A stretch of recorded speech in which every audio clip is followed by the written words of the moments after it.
Hey, what's up guys, Bo HD here, and I found these AirPods Pro at the park. They were just sitting in the grass in a big field. Likely they fell out of someone's pocket, never to be seen again by their owner. So I just felt like this was the perfect opportunity to revisit these wireless earphones and see if they're any good here in 2021. And yes, I did disinfect them and I did attempt to locate the owner, but to no avail. Now, it's been a while since I've used any sort of AirPods, even the originals, as I just was not a big fan of them because they never quite fit my ears very well and they didn't really sound very good.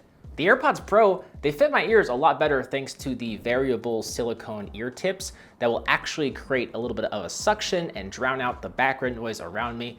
But sadly, the sound quality is still not very good, like not even in the slightest. In fact, I'm gonna go ahead and link a review to my friend Snazzy Labs, AKA Quinn Nelson, where he breaks down the sound quality from an audiophile perspective, and he actually compares them to a $20 pair of earphones. So definitely worth checking out because he really gets into the nitty-gritty details of how these things sound. Now, taking a step back, sometimes when I go months or years without using a product, I start to doubt my original opinion of the product. And that's kind of what was starting to happen with the AirPods Pro and just the AirPods in general. I was actually gonna go buy a pair pretty recently when they went on sale, but thankfully the universe put a pair in my path without having to spend any money. And I'm kind of glad I didn't go out and buy a pair for myself because the sound quality is pretty bad in my opinion. Now, I will say what is bad for me may not necessarily be bad for you, and I'll explain in a second. But here's this example. So when listening to Bombay Bicycle Club, the bass is not very pronounced, although they do sound better than the standard AirPods. But strangely, I did notice that the low ends tend to be noticeably worse when using active noise cancellation, which I'm assuming is because the software picks up some of the bass and mutes it, but it's just something that I've noticed in my testing. A little bit strange. The vocals and guitar instrumentals, they come through fairly balanced. If you want a balanced sound, I do think that the AirPods Pro would be actually pretty good for you because you could use an equalizer to fine-tune the bass, for example, to your liking. But I personally like a pair of earphones or headphones with some personality, you know? And that doesn't necessarily mean, really strong bass or treble. It just means that I like a pair of headphones or earphones that sound more dynamic and intentional with the sound. And that's not the case with the AirPods Pro. What should ultimately convince you to pick up a pair of AirPods Pro or AirPods is the fact that you're buying into the ecosystem and the user experience, and not so much the sound quality and performance. These earpods will pair up super easily with your iPhone.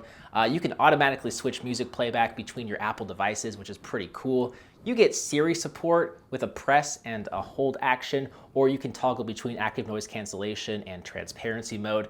And you get around 4 to 5 hours of listening time, and with 5 minutes of charging, you get an extra hour of music playback, give or take. These features are really what you're paying for and will make the AirPods Pro a lot more worth it.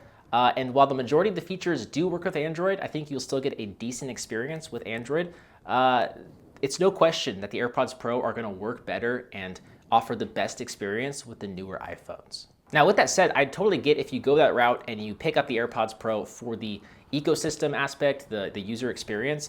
I've actually retrofitted my house with Sonos speakers, not exactly because they offer the best sound quality on the market, but because they're super easy to set up and actually use, and that's very valuable to me. But I just felt the need to revisit the AirPods Pro because I just see so many reviewers praising these earphones and calling them the best product Apple has ever made.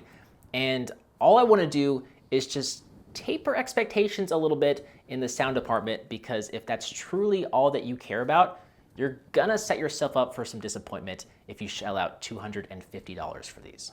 Just saying. Like, if you really care about sound quality, there are so many other wireless earphones that offer better sound quality. Like, there is a sea of alternative products in this product category. So you should find no shortage of competitors and things to throw your money at. Like, one example, just one of many, is the Master and Dynamic MW07 wireless earphones, which have way better sound quality and way better battery life, actually. Battery life is almost twice as strong as the AirPods Pro. They're also considerably cheaper. I also hear really good things about the active noise cancellation with the Sony WF-1000XM3 earbuds, which are around $180, still quite a bit cheaper. and apparently they offer even better active noise cancellation. So I just want to let you know that there are alternatives. Definitely do your research before just shelling out money for the AirPods Pro. So I'll place a link in the description to all the earbuds mentioned in this video for you to check out for yourself, do some research, etc., etc. With that said, guys, I'm curious to hear your thoughts. Do you like AirPods? Do you like AirPods Pro? What do you like or dislike? Let me know what you're thinking in a comment down below. As always, I'm Bo HD from Slash.tv. Hope you enjoyed this video. Thank you for watching, and I'll see you right back here in the next one. See ya.